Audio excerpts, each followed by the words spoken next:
Hi, I'm Ollie. Welcome to Oxford Online English. In this lesson, you can learn how to talk about food. You'll see how to talk about different cuisines, talk about food you like or dislike, and talk about cooking and eating habits. To see more free English lessons, visit our website, oxfordonlineenglish.com. You can also book English classes with our fully qualified teachers who can help you with your English speaking, writing, IELTS preparation, or whatever else you need. Don't forget to turn on the subtitles for this video if you need them. All our videos have English subtitles. You can turn them on now. Just click the CC button in the bottom right of the video player. On a smartphone, tap the settings icon to turn on subtitles. What kind of food do you like? I like a bit of everything, really. I grew up in the UK and you can get food from all over the world there. My mum's cooking is a combination of different cuisines, a bit of French, a bit of Italian, a bit of Indian, and so on. What's British cuisine like? I know about fish and chips, but there must be more. There is, but not that much. There are a few famous dishes like shepherd's pie or Sunday roast, but most people eat a mix of things. What about you? What food do you like? I'm half Spanish, so when I was young, we ate a lot of Mediterranean food at home. Now I live in Berlin, and it's a pretty cosmopolitan place, so you can get all kinds of food, like the UK, I suppose. I've never really had much Spanish food. Is it similar to Italian? In some ways, yes. They both use a lot of fresh ingredients, and there's a lot of seafood, salads, and so on. Pasta isn't so common in Spanish cooking, though. What are some typical Spanish dishes? I'd be interested to try some. I guess paella is quite well known. My personal favorite is a dish called albondigas, which is meatballs in a tomato sauce. It's simple, but so tasty. Sounds good. Here's a question. Do you know the difference between the words cuisine, dish, and meal? Cuisine means the kind of food you find in a specific country or culture. For example, you have Chinese cuisine, French cuisine, local cuisine, and so on. Cuisine means something like cooking style. You can use the word food or cooking in the same way. So you can say Chinese cuisine, Chinese cooking, or Chinese food. The meaning is very close. A dish means something which is cooked or prepared. Usually, a dish is made from different kinds of food. A meal is food eaten at a specific time. Most people eat 3 meals a day: breakfast, lunch, and dinner. We often hear English learners make mistakes with these 3 words, so be careful with them. In the dialogue, you heard how to talk about different cuisines and dishes which you like. Look at some questions you heard. Think about how you could answer these. When you answer these questions, try to be detailed. For example, don't just say, Vietnamese food is delicious. Give some more details. Say what kind of dishes are the best, or try to explain why you like it.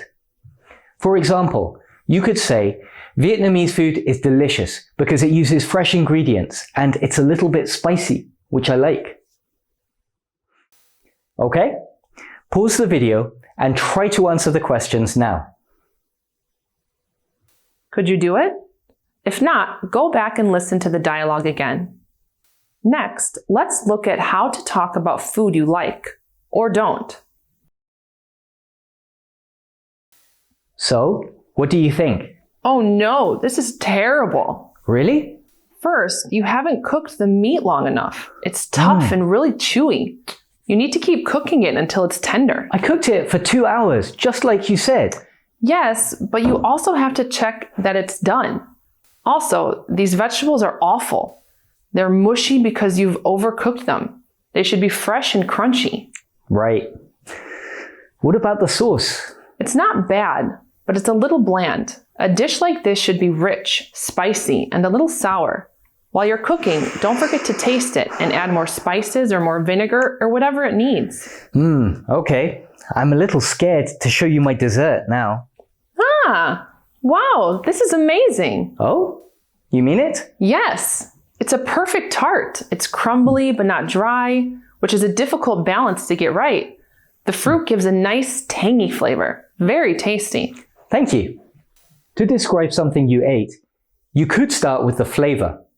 For example, you can use words like spicy, sour, sweet, bitter, or rich. Rich can be used to describe heavier foods. You also heard bland in the dialogue. Bland describes something which has little or no flavor. Then, you could also describe the texture. In the dialogue, you heard the word mushy. Do you know what this means? Mushy means something that is soft, but in an unpleasant way. If you cook vegetables too long, they'll get mushy. In the dialogue, you also heard tough, chewy, tender, crunchy, and crumbly. Can you think of foods which these words could describe? Tough and chewy are similar. Both describe foods which are difficult to eat because you have to chew them for a long time. Meat can be tough or chewy, especially if it's cooked too long and it gets dry. Tender means something like soft, but it's mostly used to describe meat which is cooked well so it's soft and juicy. Crunchy foods make a lot of noise when you're eating them. Dry food, like potato chips or hard cookies, can be crunchy. Crumbly food is soft and easily breaks into pieces. Crumbly can be good or bad. For a cake, it might be a good thing, but crumbly bread could be bad because it will fall apart when you try to do anything with it. If you like the taste of something, you can use general adjectives like great, amazing, or fantastic. You can also use tasty or delicious. Be careful. Delicious is a strong adjective. That means you can't say very delicious. If you want to add emphasis, say really delicious or absolutely delicious. To talk about food you don't like, use general adjectives like awful, terrible, or disgusting. Now, a challenge for you. Think about the last thing you ate. Could you describe it? Talk about the flavor, the texture, and whether you liked it or not. For a bonus, try to explain why you did or didn't like it. For example, the last thing I ate was a lentil soup. It was quite spicy, but a little bit mushy because I overcooked the lentils. I didn't like it so much because it was a little bland. Lentils don't have much flavor. Now it's your turn. Pause the video and make your answer. Next, let's see how you can talk about cooking habits. Do you cook much? Sometimes. I cook maybe twice a week, but I'm too busy to do more than that. What do you do the rest of the time? For lunch, I eat in the canteen at work. In the evening, I generally get something from the supermarket or get a takeaway. I don't like it because I know it's more expensive and less healthy than cooking for myself, but I just don't have the time. What about you? I make most of my meals. I don't cook every day though. I normally do a lot of cooking on Sunday, and then I have food for the week. I take a packed lunch to work and then eat leftovers in the evening. That's a good system. I wish I could be so organized. It helps that I have a market very close to my house. They have great fresh produce, fish, meat, everything you need. That means I don't need to spend much time shopping. Plus, I prefer eating home-cooked fresh food. If I don't have food with me, I end up eating greasy, fast food, and then I feel bloated and gross. Yeah, I'm the same way. Maybe I'll start cooking more. Think about the first question you heard in the dialogue. Do you cook much? How would you answer this? You could say something like, I cook every day. I don't cook much, maybe once or twice a week. I don't cook. I've never learned how. If you don't cook, what can you do for food? You heard some phrases in the dialogue. Do you remember? Look at some sentences that you heard. Imagine you're an English teacher and you want to explain the meanings of the words in red. How would you do it? A canteen is a bit like a restaurant, but it's run by a company for its staff or by a university for its students. Canteens are usually cheap, or the food might even be free. A takeaway means you buy or order the food from a restaurant and then eat it somewhere else, usually at home. A packed lunch means you take food from home and eat it at work or school. If you cook more than you eat, the extra food is called leftovers. You can eat the leftovers on another day. What about you? Do you cook much? If not, what do you do for food? Pause the video now and try to make a few sentences to describe your cooking and eating habits. Done? Great. Let's look at our last point. So, what do we do first? First, we need to fry the aubergine and the potato.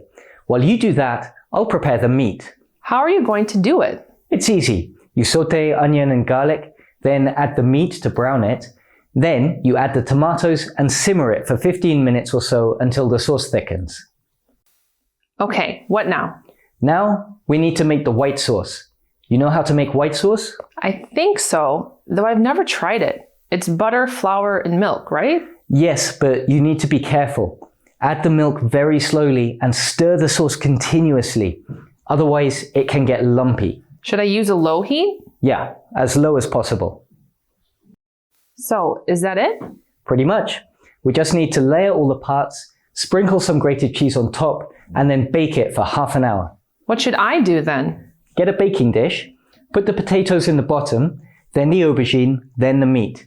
Add another layer of aubergine on top, then pour in the white sauce. Is it ready? Yeah, I think so. It should be lightly brown on top. Nice work! You made your first moussaka. By the way, do you know what moussaka is? It's a famous Greek dish. It's easy to find recipes online if you want to try making it. In the dialogue, you heard several different verbs related to food preparation. Do you remember any? Look at some pairs of words. Could you explain the difference in meaning between these word pairs? Pause the video to think about it if you need time. Sauté and fry both mean to cook something in hot fat, usually hot oil. Sauté means that you cook something at high temperature for a short time. In everyday language, people mostly say fry, but if you're reading a recipe or watching cooking shows on TV, you might see sauté. Boil and simmer both mean to heat a liquid until it bubbles. Simmer suggests you keep the heat as low as possible. Boil means you use a higher heat. Pour is only for liquids. Sprinkle means to spread a small amount of something over something else. Sprinkle is mostly used for powders or things made of small particles like salt, herbs, grated cheese, and so on. Now it's your turn. Think about a dish you know how to make. Your job is to give detailed instructions for how to make it. Imagine you're teaching someone and you want to describe every step of the process. Before you do this, you can watch the dialogue again. There are many more words and phrases you can use to help you. Pause the video and say your answer out loud. Or you can write your answer down and share your recipe with other students in the comments. That's all. Thanks for watching. See you next time.